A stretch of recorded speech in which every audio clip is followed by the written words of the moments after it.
Hey everyone, welcome back to our chapter book read-along of Harry Potter and the Sorcerer's Stone. We are starting the last chapter of this book in this video, and I am so excited to finally find out what happens. So, let's do a quick review. If you're watching this with someone, pause the video and talk about maybe some of the big points that happened in our story, maybe some of your favorite parts, and then I am going to do a quick review. So here we go. Harry Potter is the boy who lived. He was attacked by Voldemort, an evil dark wizard, when he was just a baby. Sadly, his parents died, and he had to go live with his mean aunt, uncle, and cousin, the Dursleys. They are muggles, which means non-magic folk. Harry learned when he was 11 years old, on his 11th birthday, that he is a wizard. His friend Hagrid came and found him, and they went to Diagon Alley and Gringotts Wizard Bank, and then he hopped on the Hogwarts Express. So, he went to school at Hogwarts School of Witchcraft and Wizardry, got into Gryffindor House, and met a few awesome friends. Harry met Ron Weasley and Hermione Granger. Harry played on the Quidditch team and learned all about how to become a wizard. So, there's also quite a mystery happening at Hogwarts this year. On the third floor corridor, there is a three-headed dog guarding a trap door. Our friends here, our favorite young wizards, learn that it has something to do with a man named Nicholas Flamel. It's the Sorcerer's Stone. It's being protected by the three-headed dog named Fluffy, along with a couple other enchantments by the professors at Hogwarts. The Sorcerer's Stone can make a potion called the Elixir of Life, which gives the drinker long life. They can live forever. It also can turn things into gold. So, we just finished up the last chapter where Harry, Ron, and Hermione bravely followed who they think is Professor Snape into the trap door. They got past Fluffy, past the Devil's Snare, past flying keys that they had to catch on broomsticks, past a giant chessboard where Ron sacrificed, he got hit in the head really hard, himself for the rest of the mission to make sure that they won the game. Then they got into a potion room. Then they walked past a troll that was already knocked out and into a room with potions. Hermione figured out the riddle. They drank the correct potions. She went back to help Ron, and Harry went forward into the last room where the Sorcerer's Stone is kept. But he got a surprise. He did not see Snape or Voldemort waiting there for him. Let's find out exactly who is there in Chapter 17, The Man with Two Faces. Chapter 17, The Man with Two Faces. It was Quirrell. "You?" gasped Harry. Quirrell smiled. His face wasn't twitching at all. "Me," he said calmly. "I wonder whether I'd be seeing you here, Potter." "But I thought Snape."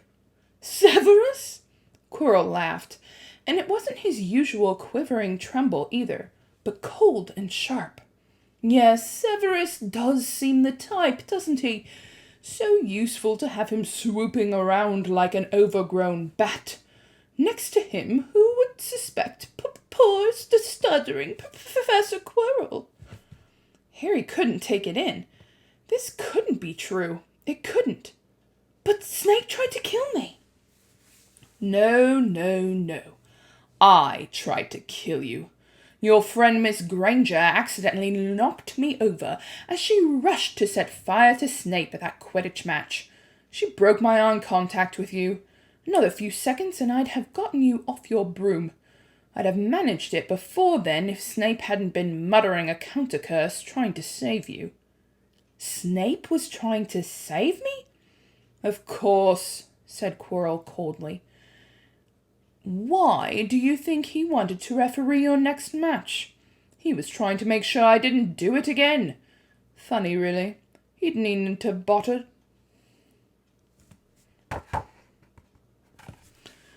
"Of course," said Quirrell coolly. "Why do you think he wanted to referee your next match? He was trying to make sure I didn't do it again. Funny, really. He needn't have bothered. I couldn't do anything with Dumbledore watching. All the other teachers thought Snape was trying to stop Gryffindor from winning. He did make himself unpopular, and what a waste of time, when after that, I'm going to kill you tonight." Quirrell snapped his fingers. Ropes sprang out of thin air and wrapped themselves tightly around Harry. "You're too nosy to live, Potter. Scurrying around the school at Halloween like that. For all I knew, you'd seen me coming to look at what was guarding the stone." "You let the troll in?" "Certainly. I have a special gift with trolls. You must have seen what I did to the one in the chamber back there. Unfortunately, while everyone was running around looking for it, Snape, who already suspected me, went straight to the 3rd floor to head me off. And not only did my troll fail to beat you to death, that 3-headed dog didn't even manage to bite Snape's leg off properly." "Now, wait quietly, Potter. I need to examine this interesting mirror." It was only then that Harry realized what was standing behind Quirrell. It was the Mirror of Irisette. "This mirror is the key to finding the stone," Quirrell murmured, tapping his way around the frame. "Trust Dumbledore to come up with something like this. But he's in London. I'll be far away by the time he gets back." All Harry could think of doing was to keep Quirrell talking and stop him from concentrating on the mirror. "I saw you and Snape in the forest," he blurted out. "Yes," said Quirrell idly, walking around the mirror to look at the back. "He was on to me by that time, trying to find out how far I'd got. He suspected me all along, tried to frighten me, as though he could, when I had Lord Voldemort on my side." Quirrell came back out from behind the mirror and stared hungrily into it. "I see this stone. I'm presenting it to my master. But where is it?" Harry struggled against the ropes binding him, but they didn't give. He had to keep Quirrell from giving his whole attention to the mirror. "But Snape always seemed to hate me so much." "Oh, he does," said Quirrell casually. "Heavens, yes. He was at Hogwarts with your father, didn't you know? They loathed each other, but he never wanted you dead." "I heard you a few days ago, sobbing. I thought Snape was threatening you." For the first time, a spasm of fear flitted across Quirrell's face. "Sometimes," he said, "I find it hard to follow my master's instructions. He is a great wizard, and I am weak." "You mean he was there in the classroom with you?" Harry gasped. "He is with me wherever I go," said Quirrell quietly. "I met him when I traveled around the world. A foolish young man I was then, full of ridiculous ideas about good and evil. Lord Voldemort showed me how wrong I was. There is no good and evil. There is only power, and those too weak to seek it. Since then, I have served him faithfully, though I have let him down many times. He has had to be very hard on me." Quirrell shivered suddenly. "He does not forgive mistakes easily. When I failed to steal the stone from Gringotts, he was most displeased. He punished me, decided he would have to keep a closer watch on me." Quirrell's voice trailed away. Harry was remembering his trip to Diagon Alley. How could he have been so stupid? He'd seen Quirrell there that very day, shaking hands with him in the leaky cauldron. Quirrell cursed under his breath. I don't understand. Is the stone inside the mirror? Should I break it? Harry's mind was racing. What I want more than anything else in the world at this moment, he thought, is to find the stone before Quirrell does. So if I look in the mirror, I should see myself finding it, which means I'll see where it's hidden. But how can I look into the mirror without Quirrell realizing what I'm up to? He tried to edge to the left, to get in front of the glass without Quirrell noticing, but the ropes around his ankles were too tight. He tripped and fell over. Quirrell ignored him. He was still talking to himself. What does this mirror do?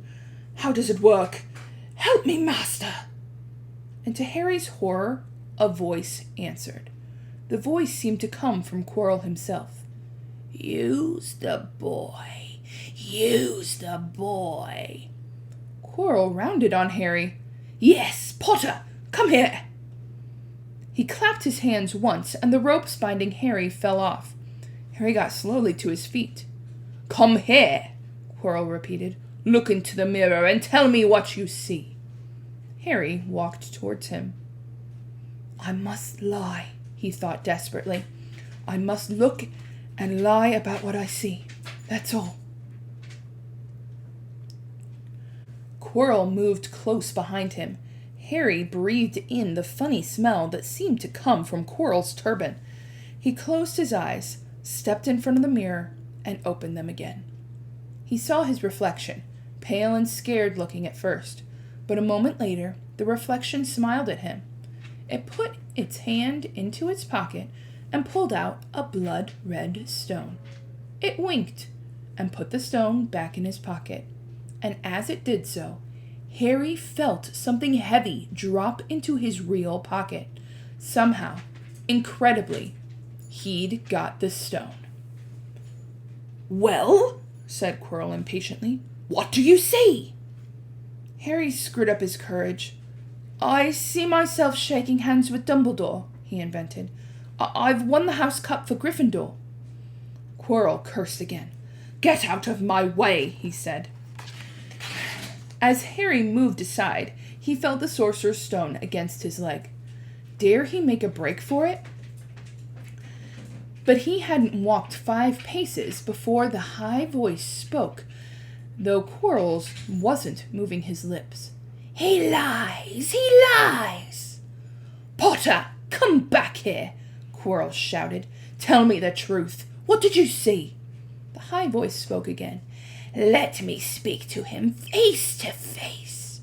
Master, you are not strong enough. I have strength enough for this. Harry felt as if the devil's snare was rooting him to the spot. He couldn't move a muscle. Petrified, he watched as Quirrell reached up and began to unwrap his turban. What was going on?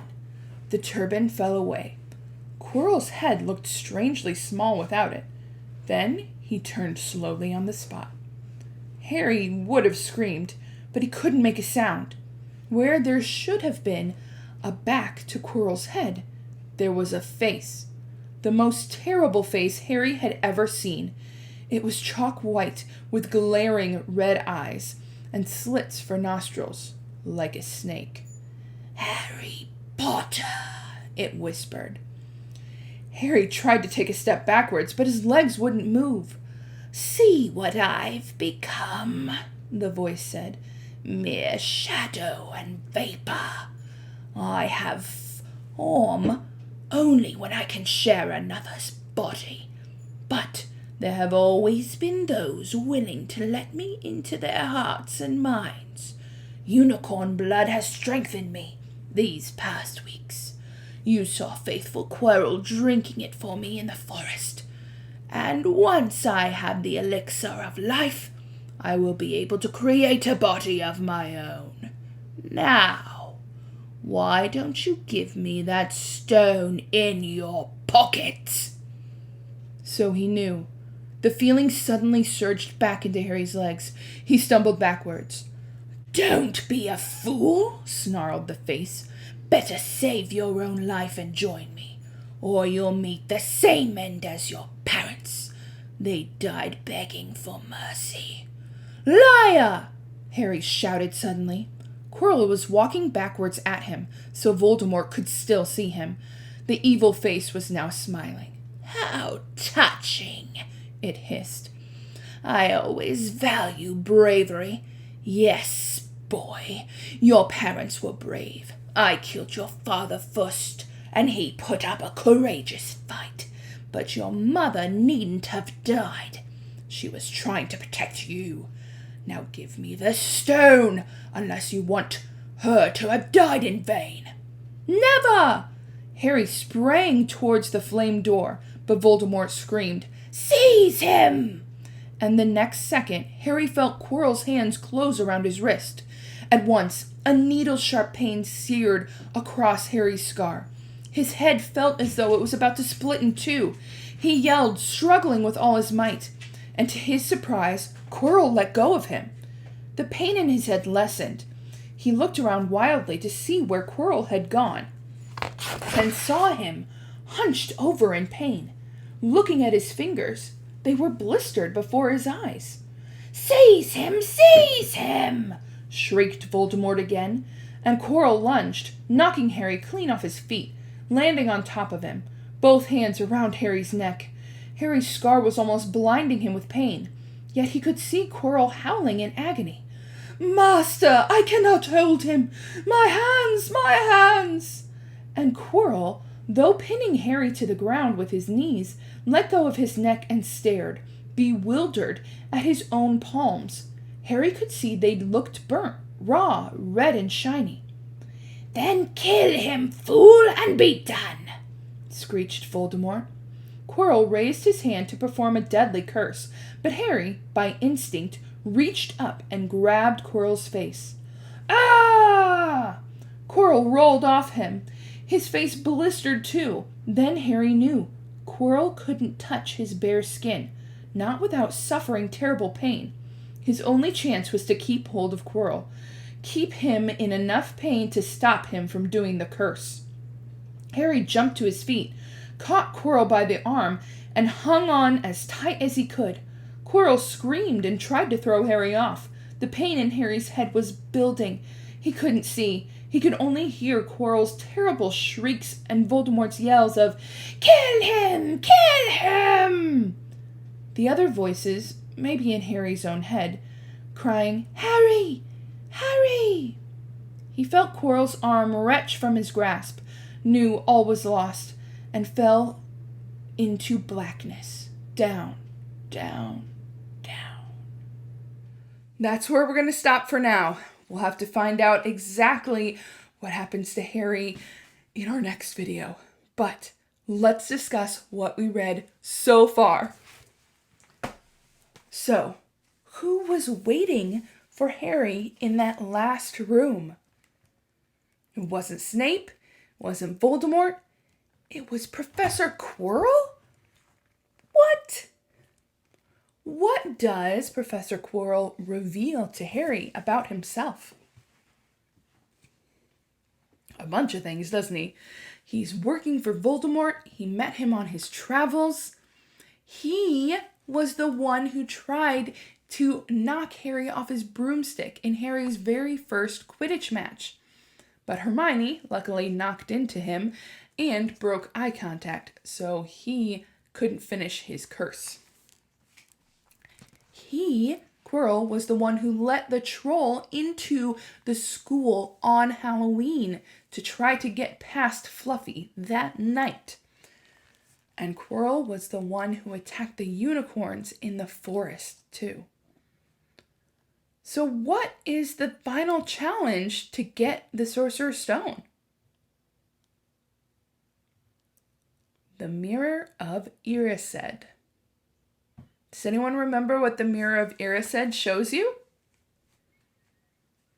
It shows you what you desire most in the world. Pretty clever. What does Harry see in the mirror?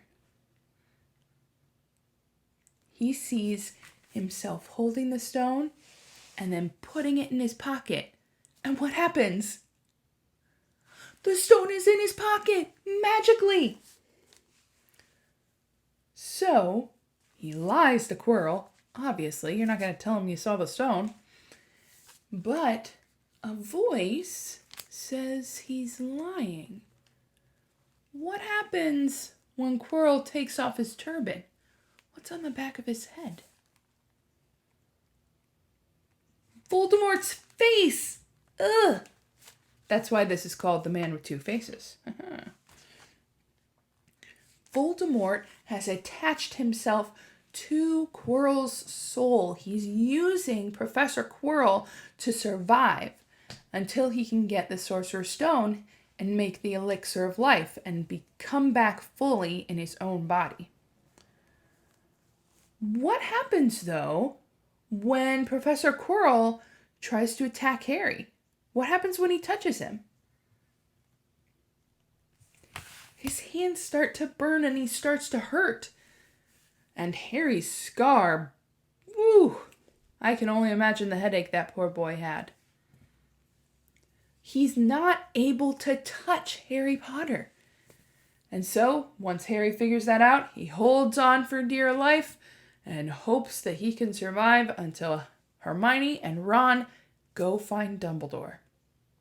All right, we will see exactly what happens at the end of Harry Potter and the Sorcerer's Stone in our next video. I hope you have enjoyed, and we will see you all next time. Bye, everyone!